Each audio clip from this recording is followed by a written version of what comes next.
tentukan batas bantuan. Ini agak sensitif, tapi penting banget. Kamu harus punya angka jelas. Misalnya, setiap bulan kamu bantu orang tua 1 juta. Ya sudah, itu batasnya. Kalau ada kebutuhan tambahan, bukan berarti kamu harus selalu jadi solusi. Kamu boleh bantu, tapi bukan berarti semua harus dari kamu. Karena kalau nggak ada batas, kamu akan terus-terusan terkuras. Dan tanpa sadar, kamu mengorbankan masa depan kamu. Pisahkan uang kamu dengan jelas. Ini kesalahan paling umum.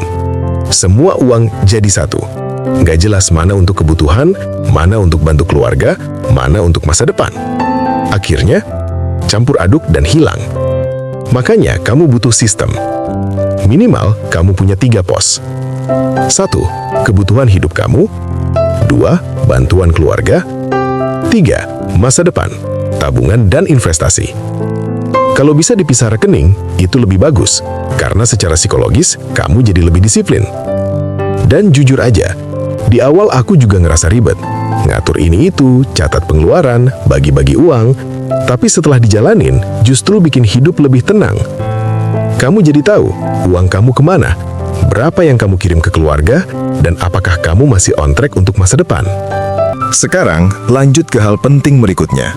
Karena jadi sandwich generation itu bukan cuma soal uang, tapi juga soal tekanan mental. Kadang, kamu ngerasa bersalah kalau nggak bantu lebih. Kadang, kamu ngerasa capek, tapi nggak bisa berhenti. Dan ini yang sering bikin orang stuck. Padahal, kamu juga berhak punya hidup yang stabil. Kamu juga berhak punya masa depan yang aman. Dan itu bukan egois. Itu justru bentuk tanggung jawab. Aku mau kamu mulai lihat ini dari sudut pandang berbeda. Bayangin 10-20 tahun ke depan. Kalau kamu terus-terusan seperti sekarang, tanpa tabungan, tanpa investasi, apa yang akan terjadi? Sebaliknya, kalau dari sekarang kamu mulai disiplin, walaupun kecil, masa depan kamu akan jauh beda. Dan di titik itu, kamu bisa bantu keluarga dengan cara yang jauh lebih besar.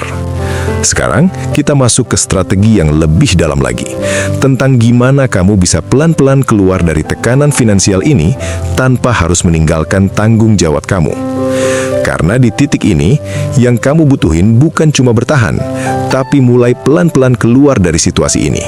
Sekarang, kita bahas strategi berikutnya. Kamu harus punya dana aman pribadi. Ini beda dengan tabungan biasa. Dana aman ini adalah uang yang gak boleh disentuh untuk siapapun, termasuk keluarga. Ini buat kamu, untuk kondisi darurat. Kenapa ini penting? Karena sering banget yang terjadi adalah kamu udah bantu semua orang, tapi giliran kamu kena masalah, kamu nggak punya pegangan sama sekali. Akhirnya apa? Utang. Dan begitu kamu masuk ke lingkaran utang, bebannya makin berat.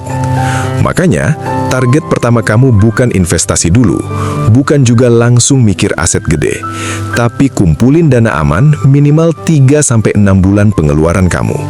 Pelan-pelan aja, nggak perlu langsung besar. Yang penting, konsisten.